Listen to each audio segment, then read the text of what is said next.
কেমন আছে আমার প্রিয় ছাত্রছাত্রী ভাই বোনেরা? আশা করি সবাই ভালো আছো। আমিও আলহামদুলিল্লাহ অনেক ভালো আছি। তো আজকে আমরা তোমাদের জ্যামিতির যে ধারাবাহিকতায় পার্ট 1, পার্ট 2, পার্ট 3 নেওয়া হয়েছে, আজকে আমরা ক্লাস পার্ট 4টা নেব। আর পার্ট 4-এর মধ্যে আমরা বৃত্ত নিয়ে আলোচনা করব। এখানে আমরা বৃত্তের আদ্য প্রান্ত মানে খুঁটিনাটি সমস্ত বিষয় নিব। তবে বেসিক বিষয়গুলো আলোচনা করবো, কোনো উপপাদ্য প্রমাণ করব না বা কোনো ম্যাথমেটিক্যাল প্রমাণ করবো না। এই বিষয়গুলো আমরা পরবর্তী ক্লাসে আমরা দেখাই দেবো। এখন এখানে বৃত্তের সংক্রান্ত যে আলোচনা করব সেই বিষয়টা যদি তুমি জানো বা আপনারা যদি জানেন, তাহলে সেখানে বৃত্তের আর কোনো ধরনের আর কোনো সমস্যা থাকবে না। আশা করি সব সমস্যাগুলো সমাধান হয়ে যাবে। তো আমরা প্রথমে বৃত্তটাকে একটা পরিচিত করে দিই। বৃত্ত জিনিসটা কি? বৃত্ত জিনিসটা কি সংজ্ঞা যদি আমরা বৃত্তকে বলতে চাই, বৃত্তটা হচ্ছে কি, এটা হচ্ছে একটা সমতলীয় জ্যামিতিক চিত্র। বৃত্তটা একটা সমতলীয় জ্যামিতিক চিত্র। সমতল মানে কি? এটা একটা তলের মধ্যে আছে, তাই না? এই যে আমার হোয়াইট বোর্ড, এটা একটা তল, একটা পৃষ্ঠ। এটা একটা সমতলীয় জ্যামিতিক চিত্র, যেখানে যার বিন্দুগুলো একটা নির্দিষ্ট বিন্দু থেকে সমদূরত্বে অবস্থিত। তাহলে আমরা কি বলতে পারি? যে কোনো নির্দিষ্ট বিন্দু থেকে সমদূরত্বে অবস্থিত বিন্দুগুলো বিন্দুগুলো এক বিন্দুগুলো সঞ্চার পথকে বলা হয় কি? বৃত্ত। বা বিন্দুগুলোর সেটকে বলা হয় কি? বৃত্ত। যেখানে নির্দিষ্ট বিন্দুটাকে বলা হয় কি? বৃত্তের কেন্দ্র। নির্দিষ্ট বিন্দুটাকে কি বলা হয়? এটা নির্দিষ্ট বিন্দুকে বলা হয় কি? বৃত্তের কেন্দ্র। আর নির্দিষ্ট বিন্দু থেকে সমদূরবর্তী এই দূরত্বটা কি বলা হয়? বৃত্তের ব্যাসার্ধ। নির্দিষ্ট বিন্দুকে বলা হয়।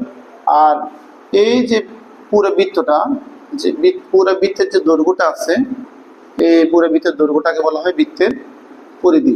বৃত্তের পরিধি, ঠিক আছে? তো আমরা এখন বৃত্তে এই যে গোলাকার একটা জ্যামিতিক চিত্র, এই গোলাকার জ্যামিতিক চিত্রের আমরা খুঁটিনাটি বিষয়গুলো জানবো। তাহলে এখানে আমরা একটা জিনিস কি জানলাম? বৃত্তের কেন্দ্র। 2 নাম্বার আমরা জানলাম হলো ব্যাসার্ধ। 3 নাম্বার আমরা জানলাম পরিধি। পরিধি মানে কি? পরিধি হচ্ছে পুরো বৃত্তের বাউন্ডারি, পুরো বৃত্তের দৈর্ঘ্য, ঠিক আছে? পরিধি এটা হচ্ছে বৃত্তের কেন্দ্র থেকে পরিধি পর্যন্ত দূরত্বটাকে বলা হয় বৃত্তের ব্যাসার্ধ। বৃত্তের ব্যাসার্ধটাকে আমরা রেডিয়াস আর দ্বারাও প্রকাশ করি, ঠিক আছে? আর পরিধির এক প্রান্ত থেকে অপর প্রান্ত পর্যন্ত সংযোগকারী রেখাকে বলা হয় রেখাংশ, বা রেখাংশকে বলা হয় কি? যা। ঠিক আছে? একটা বৃত্তের মধ্যে অসংখ্য জ্যা অঙ্কন করা যায়। একটা বৃত্তের মধ্যে কি? অসংখ্য জ্যা অঙ্কন করা যায়। তার মধ্যে যে জ্যাটা বৃত্তের কেন্দ্র দিয়ে গেছে, সেটাকে বলা হয় কি? এটা হচ্ছে কি? এটা হচ্ছে বৃহত্তম জ্যা। যে জ্যাটা বৃত্তের কেন্দ্র দিয়ে গেছে, বৃত্তের কেন্দ্রগামী জ্যা, সেটা হচ্ছে কি? বৃহত্তম জ্যা। আর বৃহত্তম জ্যাটাকে ব্যাস বলে। কেন?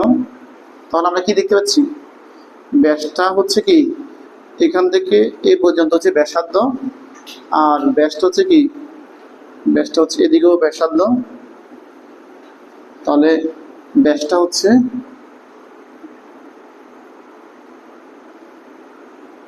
ব্যাসকে ডি দ্বারা প্রকাশ করলাম। ডি হচ্ছে কি?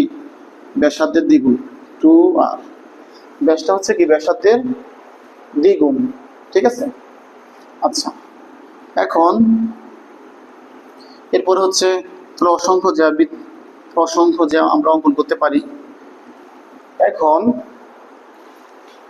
যে জ্যাটা বৃত্তের যত কাছে, যে জ্যাটা বৃত্তের যত নিকটবর্তী, যে জ্যাটা বৃত্তের কেন্দ্রের যত নিকটবর্তী, সেটা তত বড় জ্যা। বৃত্তের কেন্দ্রের নিকটবর্তী জ্যাগুলো বৃত্তের যে যেটা কেন্দ্র পরিধি কেন্দ্র থেকে যত দূরে সে যেটা তত ছোট, যেটা যত কেন্দ্রের কাছাকাছি আসতেছে সে যেটা তত বড়, আর যে যেটা একেবারে কেন্দ্র দিয়ে গেছে সেটাতে সবচেয়ে বড়, সবচেয়ে বৃহত্তম জ্যা, বৃত্তের বৃহত্তম জ্যাকে বলা হয় কি ব্যাস। ঠিক আছে, তাহলে আমরা এখন বৃত্তের ব্যাস, যা পরিধি, এগুলো নিয়ে একটু আলোচনা করি। ঠিক আছে, একটা বিষয় হচ্ছে এই যে একটা বৃত্ত, বৃত্তের কেন্দ্র এটা হচ্ছে ব্যাস ভিন্ন অন্য কোনো জ্যা। এটা কি, এটা হচ্ছে বৃত্তের কেন্দ্র, আর এটা হচ্ছে ব্যাস ভিন্ন কোনো জ্যা। বৃত্তের কেন্দ্র থেকে ব্যাস ভিন্ন কোনো জ্যা এর মধ্যবিন্দুর, ব্যাস ভিন্ন কোনো জ্যা এর মধ্যবিন্দুর এই যে সংযোজক রেখাংশ, সেটা সেটা কি এই জ্যায়ের উপর লম্ব। এই জ্যায়ের উপর কি লম্ব।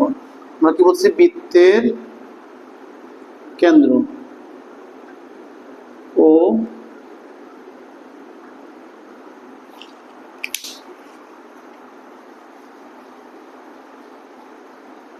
বৃত্তের কেন্দ্র ও ব্যাস ভিন্ন,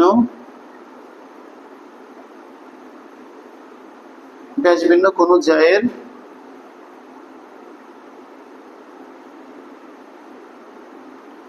মধ্যবিন্দুর সংযোজক রেখাংশ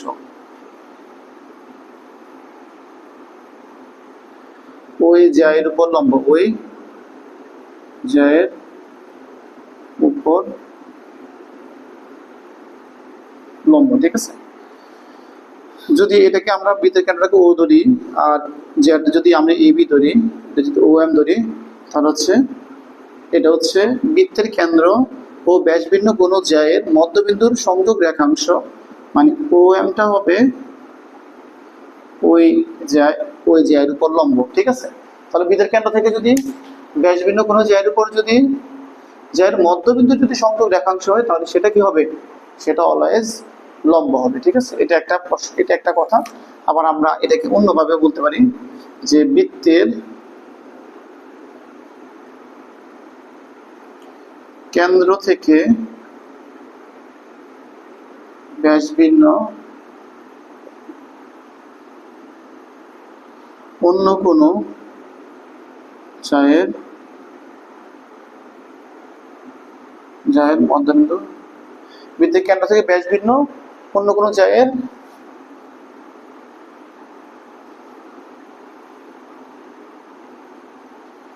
বৃত্তের কেন্দ্র থেকে জ্যায়ের উপর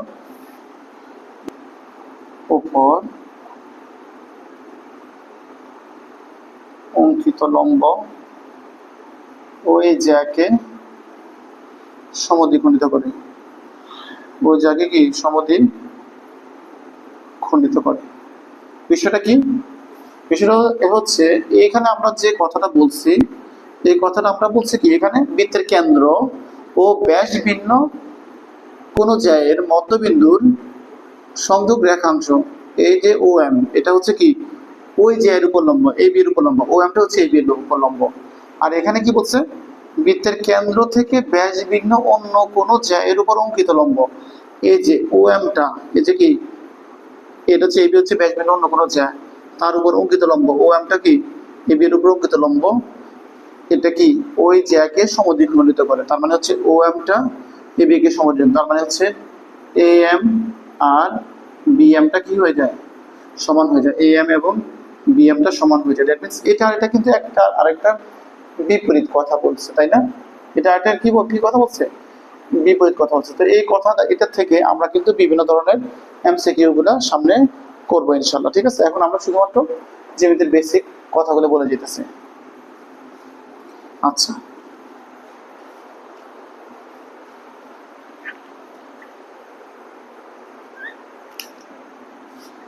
নেক্সট কোশ্চেনটা সেটা হচ্ছে বৃত্তের,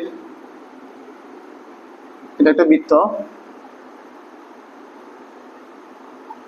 বৃত্তের সকল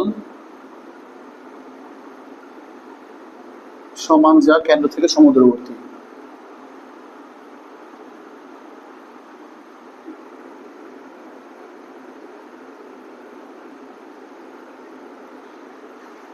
এখানে কি বলছে, বৃত্তের সকল সমান জ্যা। ধরি এটা একটা জ্যা এবং এটা একটা জ্যা, এ বি সি ডি, এই দুটো হচ্ছে বৃত্তের দুটো সমান জ্যা। তো যদি বৃত্তের সমান জ্যাগুলো কি হবে, বৃত্তের সমান জ্যা হচ্ছে কেন্দ্র থেকে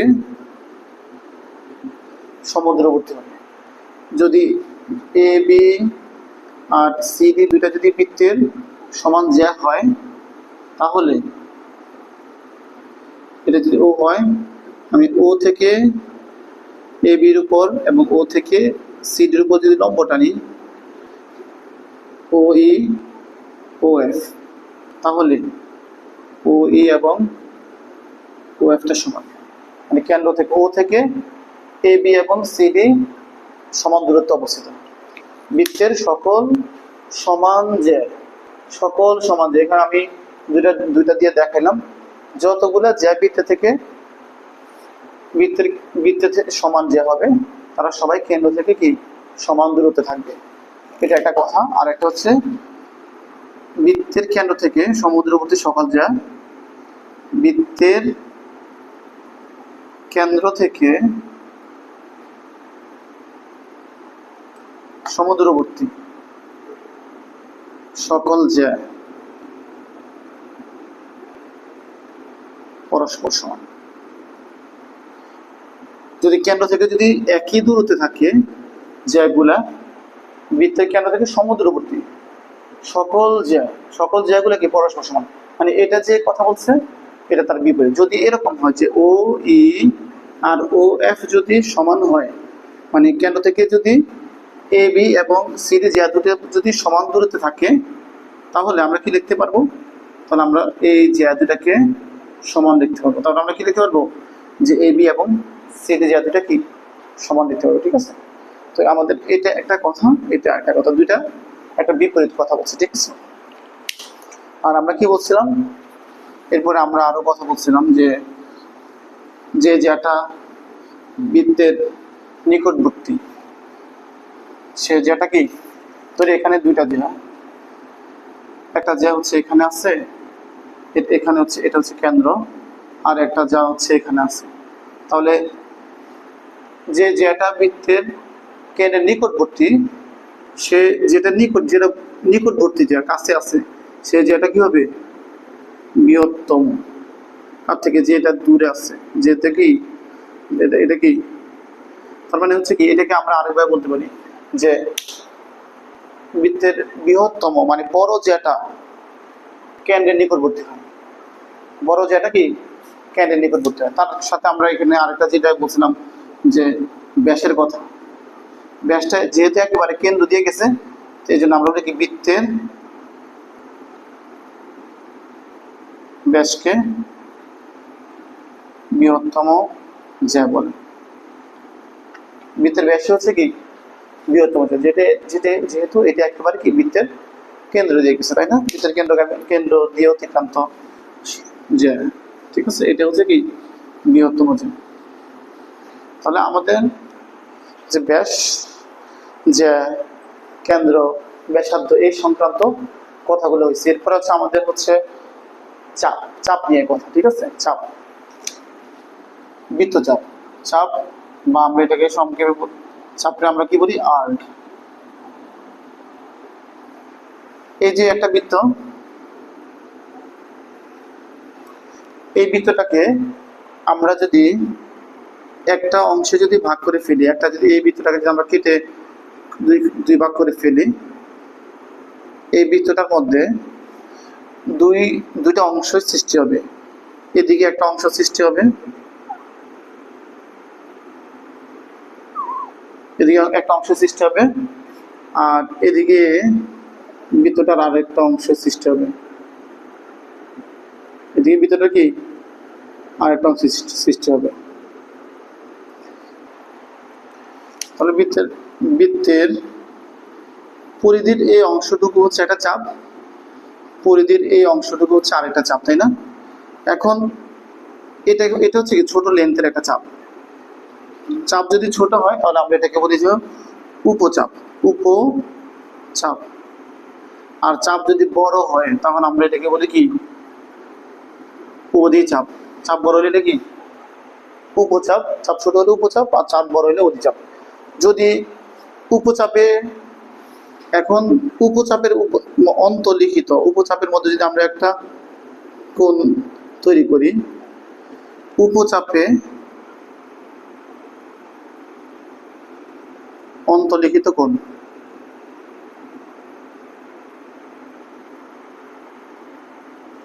উপচাপে অন্তর্লিখিত কোণ কি? স্থূলকোণ। উপচাপে অন্তর্লিখিত কোণ কি? স্থূলকোণ। আর এই যে অধিচাপ, এখানে যদি আমি একটা কোণ অঙ্কন করি, অধিচাপে অন্তর্লিখিত কোণ,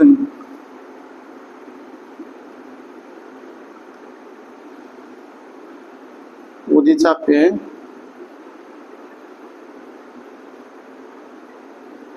অন্তর্লিখিত কোণ হচ্ছে সূক্ষ্মকোণ।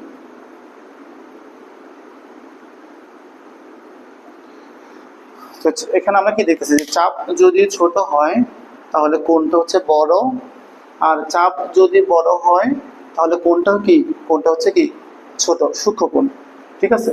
তো চাপের ব্যাপারে আমরা দুইটা জিনিস খেয়াল রাখবো, অধিচাপ এবং উপচাপ। ঠিক আছে? উপচাপ হচ্ছে ছোট চাপ, আর অধিচাপ হচ্ছে কি? বড় চাপ। তো এখন আমরা আরো দুটো গুরুত্বপূর্ণ জিনিস জানবো, বৃত্তস্থ কোণ আর হচ্ছে কেন্দ্রস্থ কোণ। বৃত্তস্থ কোণ আর কেন্দ্রস্থ কোণ। ধরি এটা একটা বৃত্ত। ঠিক আছে? বৃত্তের দুটি জ্যা, বৃত্তের দুটি জ্যা, এটা হচ্ছে এ বি একটা জ্যা, আর হচ্ছে বি সি একটা জ্যা। বৃত্তের দুইটা জ্যা পরিধির উপর কোন বিন্দুতে যে কোণ উৎপন্ন করে। বৃত্তের দুইটা জ্যা পরিধির উপর কোন বিন্দুতে যে কোণ উৎপন্ন করে সেটাকে বলা হয় কি? বৃত্তস্থ কোণ। এটাকে বলা হয় কি? বৃত্তের দুটি জ্যা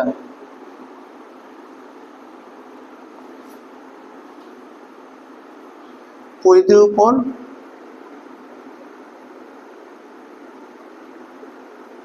কোন বিন্দুতে যে কোণ উৎপন্ন করে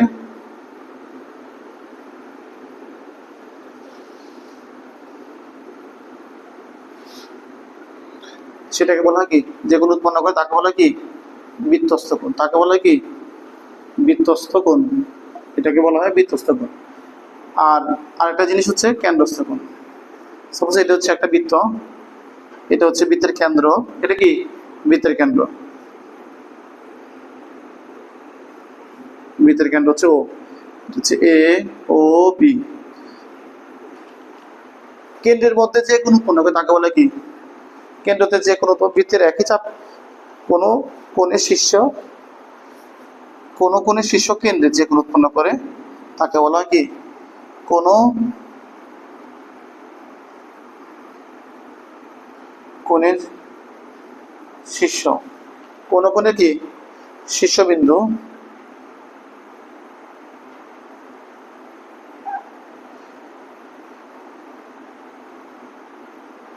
কেন্দ্রে যে কোণ উৎপন্ন করে, কেন্দ্রে যে কোণ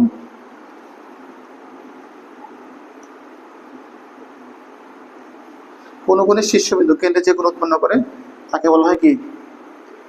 কেন্দ্রস্থ কোণ। ঠিক আছে? তাকে বলা হয় কি? কেন্দ্রস্থ কোণ। তাহলে কি? এটা হচ্ছে বৃত্তস্থ কোণ, পরিধির উপরে যে কোণ, আর কেন্দ্রস্থ হচ্ছে কোণ হচ্ছে কি? কেন্দ্রের যে কোণ। এখন বৃত্তস্থ কোণ আর কেন্দ্রস্থ কোণের মধ্যে কি কোনো সম্পর্ক তৈরি করা যায়? বলা যায়। বৃত্তস্থ কোণ এবং কেন্দ্রস্থ কোণের মধ্যে কোনো সম্পর্ক আছে? বৃত্তস্থ কোণ, অনেকে আমরা বলি যে বৃত্তস্থ কোণ হচ্ছে কি? কেন্দ্রস্থ কোণের অর্ধেক, বা কেন্দ্রস্থ কোণ বৃত্তস্থ কোণের দ্বিগুণ। এই কথাটা আমরা বলবো। ঠিক আছে? বাট এই কথাটা বলার মধ্যে আমাদের কিন্তু একটা জিনিস ভাবতে হবে, সেটা হচ্ছে কি? এখানে মধ্যে একটা আমাদের শর্ত আছে। শর্ত জিনিসটা কি? বৃত্তস্থ কোণ সবসময় কেন্দ্রস্থ কোণের দ্বিগুণ না, যদি এক চাপ যদি একই থাকে। কি থাকে? ঠিক আছে? এই যে এখানে এ সি এটা চাপ, যেখান থেকে বৃত্তস্থ কোণ হয়েছে সে একই চাপ থেকে কি? কেন্দ্রস্থ কোণ হয়েছে। তাহলে কি আমরা কি বলতে পারি যে বৃত্তস্থ কোণ কেন্দ্রস্থ কোণের অর্ধেক বা কেন্দ্রস্থ কোণ বৃত্তস্থ কোণের দ্বিগুণ। এই কথাটা বলার আগে অবশ্যই আমাদেরকে আরেকটা জিনিস ভাবতে হবে, সেটা কি? বৃত্তের একই চাপের উপর। বৃত্তের কি? একই চাপের উপর। তাহলে প্রশ্নটা কি হইতো, কি হবে, যে বৃত্তের একই চাপের উপর দণ্ডায়মান, বৃত্তের একই চাপের উপর দণ্ডায়মান কেন্দ্রস্থ কোণ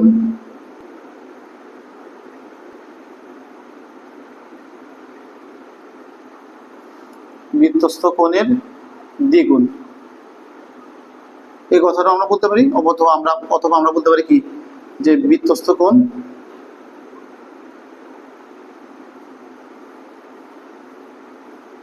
কেন্দ্রস্থ কোণের কি, কেন্দ্রস্থ কোণ যদি বৃত্তস্থ কোণের দ্বিগুণ হয়, ওই যে কেন্দ্রস্থ কোণটা যদি বৃত্তস্থ কোণের দ্বিগুণ হয়, তাহলে আমরা বিপরীতভাবে বলতে পারি কি, বৃত্তস্থ কোণ কেন্দ্রস্থ কোণের অর্ধেক। কি বলতে পারি? বৃত্তস্থ কোণ কেন্দ্রস্থ কোণের অর্ধেক। দুইটাই শব্দটাই বাক্যটাই আমাদেরকে ভালোভাবে মনে রাখতে হবে, ঠিক আছে? বৃত্তের একই চাপের উপর দণ্ডায়মান কেন্দ্রস্থ কোণ বৃত্তস্থ কোণের দ্বিগুণ, অথবা বৃত্তস্থ কোণ কেন্দ্রস্থ কোণের কি, অর্ধেক, ঠিক আছে? আচ্ছা, ঠিক আছে। এখন আরো কিছু কথা আছে যে বৃত্তস্থ কোণ এবং কেন্দ্রস্থ কোণ নিয়ে, সেটা হচ্ছে যে বৃত্তের একই চাপের উপর দণ্ডায়মান,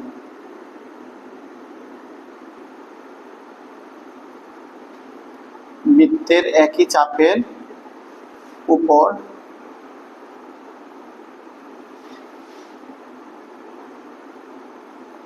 বৃত্তের একই চাপের উপর দণ্ডায়মান বৃত্তস্থ কোণগুলা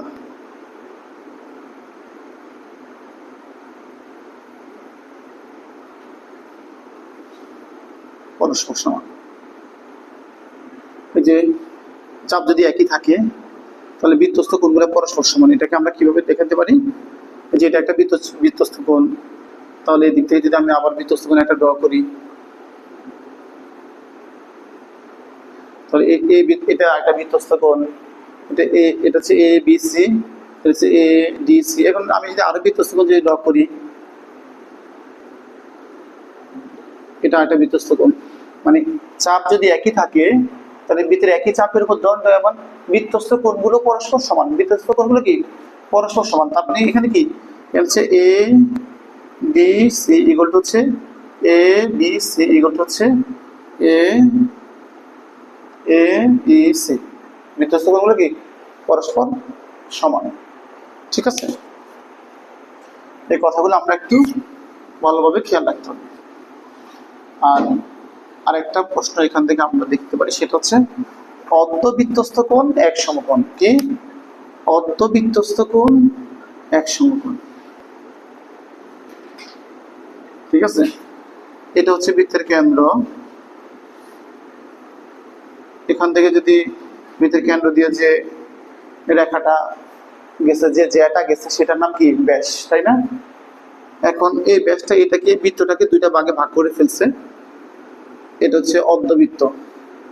এই অর্ধবৃত্তের উপরে যে কোনো যদি কোণ আমরা তৈরি করি, সেই কোণটা কি হবে, সেই কোণটা হবে এক সমকোণ, মানে 90 ডিগ্রি হবে। যে কোনো কোণ যদি আমি বৃত্তের অর্ধেকের উপরে যদি অঙ্কন করি, তাহলে সেটা কত ডিগ্রি হবে, 90 ডিগ্রি হবে, ঠিক আছে? তো এই বিষয়ে আমরা খুঁটিনাটি বিষয়গুলো জানি। পরবর্তীতে কিন্তু আমরা যখন জ্যামিতি সংক্রান্ত কোনো প্রবলেমগুলো করব, তখন কিন্তু এই সমস্ত উপপাদ্যগুলো আমরা সেখানে আমাদের কাজে লাগাবো, ঠিক আছে?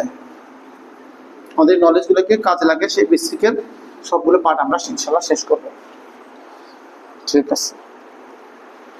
তাহলে এখানে কি আর হচ্ছে, এখন আমরা বৃত্তের ভিতরে চতুর্ভুজ নিয়ে কথা বলবো, ঠিক আছে? মনে করি এটা একটা এ বি সি ডি, এ বি সি ডি, এটা বৃত্তে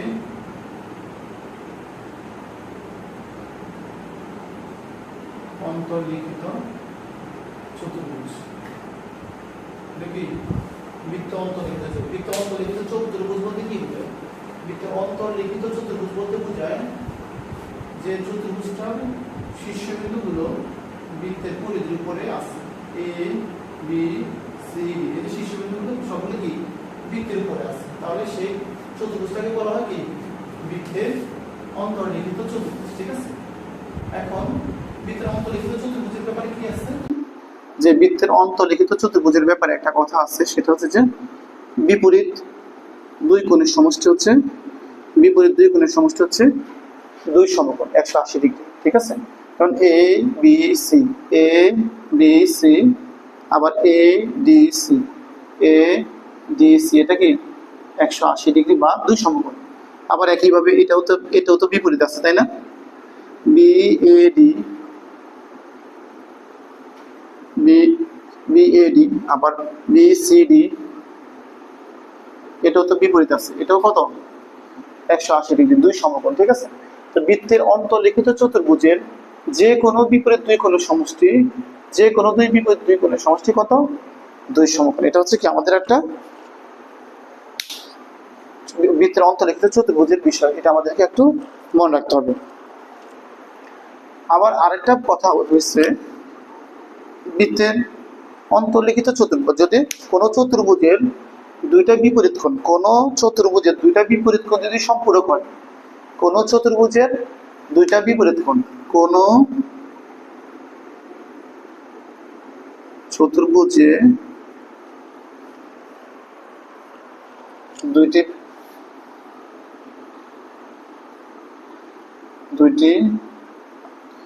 বিপরীত কোণ সম্পূরক হলে, কোন সম্পূরক মানে কি, কোন চতুর্ভুজে দুটি বিপরীত কোণ সম্পূরক হলে, সম্পূরক মানে কি দুইটা বিপরীত কোণের সমষ্টি কত 180 ডিগ্রি, তাহলে চতুর্ভুজের ওই বিন্দু চারটি, তাহলে কি বলে বিন্দু চারটি সমবৃত্ত, তাহলে ওই চতুর্ভুজের বিন্দু চারটে কি হবে সমবৃত্ত। মানে এটা হচ্ছে কি, এটা বলছে কি যে বৃত্তে অন্তর্লিখিত চতুর্ভুজের দুইটা বিপরীত কোণ, যদি দুইটা বিপরীত কোণের সমষ্টি কত হবে 180 ডিগ্রি, দুই সমকোণ, দুইটা বিপরীত কোণের সমষ্টি কত, দুই সমকোণ। আর এখানে হচ্ছে কোন চতুর্ভুজের দুইটা বিপরীত কোণ, কোন চতুর্ভুজের দুইটা বিপরীত কোণ যদি সম্পূরক হয়, মানে 180 ডিগ্রি হয়, তাহলে তার বিন্দু চারটা কি চতুর্ভুজের উপরে পড়বে। এই কথাটা আমরা একটু ভালোভাবে খেয়াল রাখবো বৃত্তস্থ চতুর্ভুজের এই বিষয়টা। ঠিক আছে, আচ্ছা।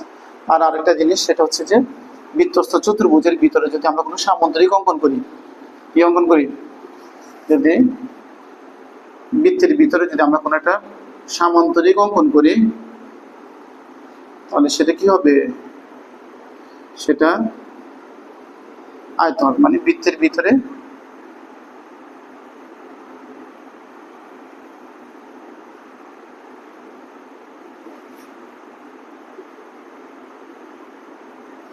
বৃত্তের অন্তর্লিখিত সামান্তরিক একটি আয়ত হয়, এটা কি একটি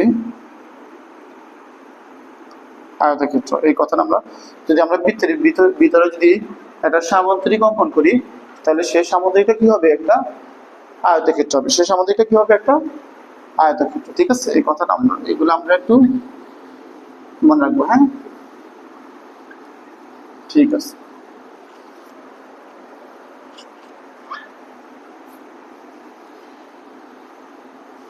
আচ্ছা, এখন আমাদের লাস্ট, সেটা হচ্ছে কি স্পর্শক এবং ছেদক নিয়ে আলোচনা করবো আমরা। বৃত্তের স্পর্শক এবং বৃত্তের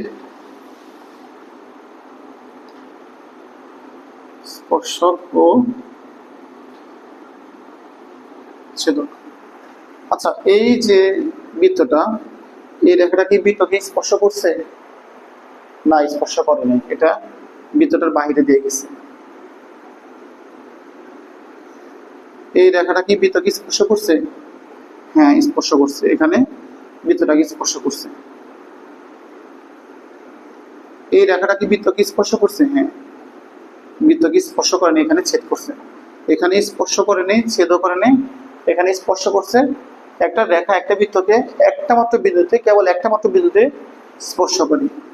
একটা রেখা একটা বৃত্তকে শুধুমাত্র একটা বিন্দুতে স্পর্শ করে, আর ছেদ করে দুইটা বিন্দুতে। ছেদ করে কয়টা বিন্দুতে? দুটি বিন্দুতে। তাহলে দুটি বিন্দুতে যদি ছেদ করে তাহলে এই রেখার যে ছেদ করে বাকি এই অংশটুকু বৃত্তের ভিতরে থাকে। আর এখানে মাত্র শুধুমাত্র একটি বিন্দুতে স্পর্শ করে, একটা বিন্দু কি স্পর্শ করে। এখন আমরা স্পর্শক এবং ছেদকের বিষয়গুলো বলি। সেটা হচ্ছে যে এই যে স্পর্শ করছে, শুধুমাত্র স্পর্শ বিন্দুটাই হচ্ছে বৃত্তের মধ্যে পড়ছে, আর এই স্পর্শকের বাকি সকল বিন্দু বৃত্তের বাহিরে অবস্থিত। বাকি সকল বিন্দু কি বৃত্তের বাহিরে অবস্থিত। আর এখানে বৃত্তের কেন্দ্র থেকে স্পর্শকের উপর বৃত্তের কোনো বিন্দুতে অঙ্কিত স্পর্শ বিন্দুগামী ব্যাসার্ধের উপর লম্ব। এই বিষয়টা আমরা একটু, বৃত্তের কোনো বিন্দুতে যদি এখানে এরকম হয়, এটা একটা বৃত্ত, এই বিন্দুতে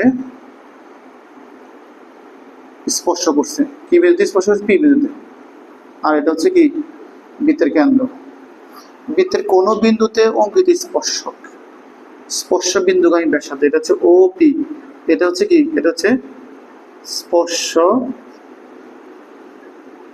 বিন্দুগামী ব্যাসার্ধ। এটা কি স্পর্শ বিন্দুর দিকে যে ব্যাসার্ধটা, ঠিক আছে, এটাকে বলা কি স্পর্শ বিন্দুগামী ব্যাসার্ধ। বৃত্তের কোনো বিন্দুতে অঙ্কিত স্পর্শক, ধরি এখানে পি কিউ, এটা একটা কি স্পর্শক, সেটা হচ্ছে কি এই স্পর্শ বিন্দুগামী ব্যাসার্ধের উপরে লম্ব। খুবই গুরুত্বপূর্ণ একটা কথা, যে বৃত্তের কোনো বিন্দুতে যদি স্পর্শক আমরা অঙ্কন করি, সেটা হচ্ছে কি স্পর্শ বিন্দুগামী ব্যাসার্ধের উপরে কি লম্ব। দ্যাট মিনস এই পি কিউটা হচ্ছে ও পি এর উপরে লম্ব, ঠিক আছে। পি কিউটা কি ও পি এর উপরে লম্ব, ঠিক আছে। এই কথাটা আমরা মনে রাখবো। এরপরে আরেকটা কথা, সেটা হচ্ছে যে ধরি এটা একটা বৃত্ত, এখন এইটা হচ্ছে বৃত্তের বাহিরে কোনো একটা বিন্দু, পি একটা বিন্দু, এটা ও কেন বিশিষ্ট একটা বৃত্ত, আর পি হচ্ছে বৃত্তের বাইরে কোনো একটা বিন্দু, ঠিক আছে। বৃত্তের বহিস্থ কোনো বিন্দু থেকে বৃত্তের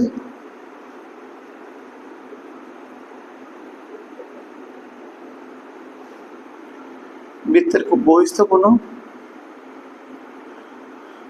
বিন্দু থেকে বৃত্তে স্পর্শক টানলে, আমি যদি বৃত্তের বহিস্থ কোনো বিন্দু থেকে যদি বৃত্তে যদি স্পর্শক টানি,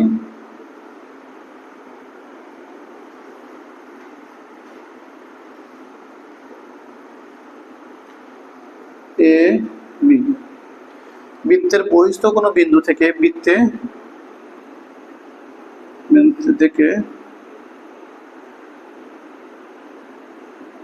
স্পর্শক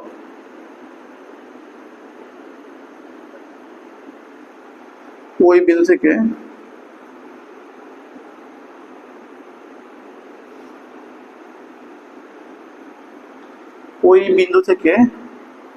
স্পর্শ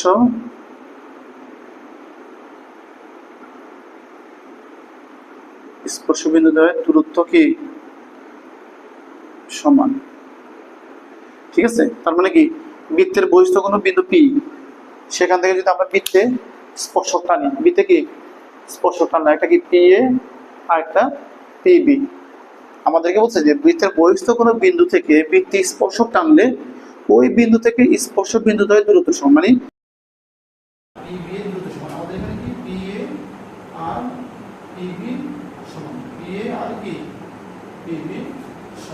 ঠিক আছে।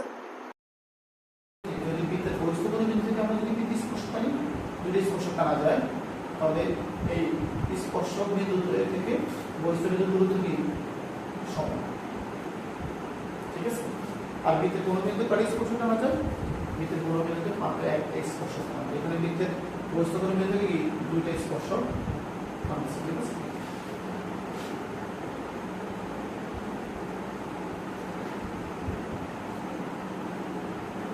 এটা আর আরেকটা হচ্ছে কি দুইটা বৃত্ত যদি পরস্পরকে, এটা একটা বৃত্ত, এটা একটা বৃত্ত, এটা একটা বৃত্ত, এটা একটা বৃত্ত।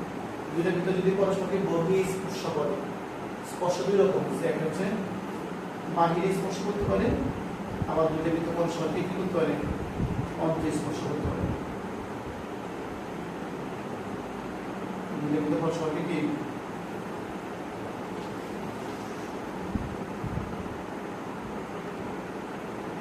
এখানে হচ্ছে কি দুইটা বৃত্ত যদি পরস্পরকে কি বাহিরে থেকে স্পর্শ করে, তাহলে কি এটা স্পর্শ, এই বৃত্তটার কেন্দ্র যদি আমরা যদি এ ধরি, এই বৃত্তের কেন্দ্র যদি বি ধরি, এটাকে যদি আমরা ও ধরি,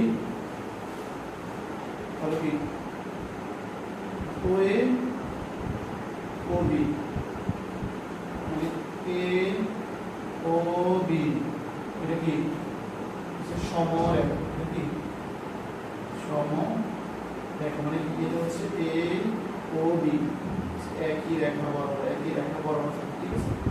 এটা হচ্ছে আমাদের দেখা, দুইটা বৃত্ত যদি পরস্পরকে বহিঃ স্পর্শ করে বা দুইটা বৃত্ত যদি পরস্পরকে অন্তঃস্পর্শ করে, যেভাবে করুক না কেন, দুইটা বৃত্ত পরস্পরকে যদি এটা হচ্ছে কি এটা হচ্ছে বড় বৃত্তের কেন্দ্র, আর এটা হচ্ছে কি ছোট বৃত্তের কেন্দ্র।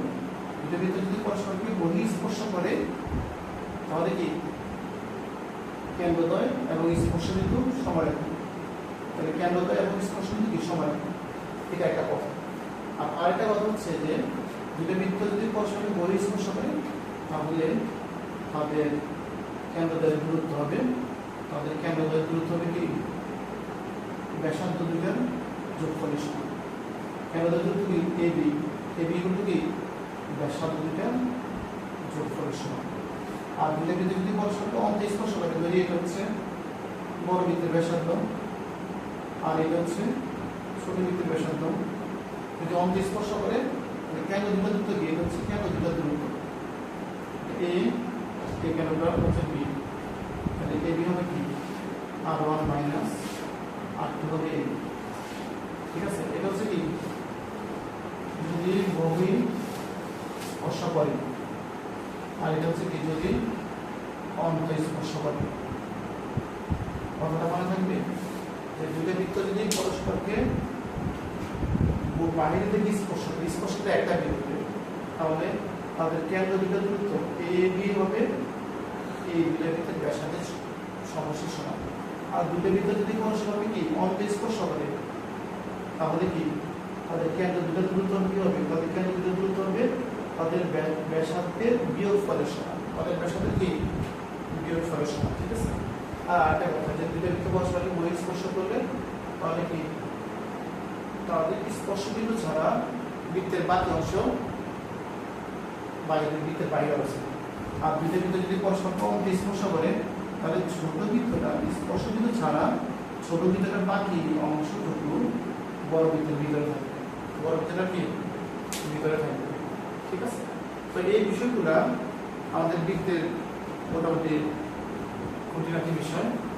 আর বৃত্তের যদি এরপরেও আর কোনো কথা নাই, এই অল্প কথাগুলাই মোটামুটি আমরা যদি মনে রাখতে পারি, তাহলে বৃত্ত থেকে যে কোনো ধরনের আমাদের সংক্ষিপ্ত প্রশ্ন, বৃত্তের যে কোনো ধরনের আমাদের এমসিকিউ আসুক, চিত্রগুলো আসুক, সেই বিষয়গুলো আমরা আশা করি যে কোনোভাবেই আমরা সলভ করতে পারবো। আর এই ধরনের প্রশ্নগুলো সলভ করে আমরা এর আগে যে আমরা ক্লাস করেছি, প্রথম পার্ট, দ্বিতীয় পার্ট, তৃতীয় পার্ট, আজকে চতুর্থ পার্ট, এই পার্টের ক্লাসগুলো এখান থেকে আমরা যে বেসিকটা শিখছি সেগুলো দিয়ে আমরা পরবর্তী আমি আরও একটা বা দুইটা ক্লাস নেব, সেই ক্লাসগুলোর মধ্যে আমরা ম্যাথ সলভ করে দেখাই দেবো যে কীভাবে আমাদের যে কোনো ধরনের সলভ প্রশ্নগুলো আমাদের এই যে 4টা ক্লাসের বেসিক নলেজ, এই নলেজগুলো দিয়ে যে কোনো ধরনের প্রশ্নগুলো আমরা সলভ করতে পারবো, ঠিক আছে। আশা করি আমার এই ক্লাসগুলো অনেক ছাত্রছাত্রী বা আমাদের বড় ভাই বোন বা আমাদের চাকরি বাকরি ছোট ভাই বোনরা যারা আছেন তাদের সবার জন্য অনেক অনেক হেল্পফুল হবে।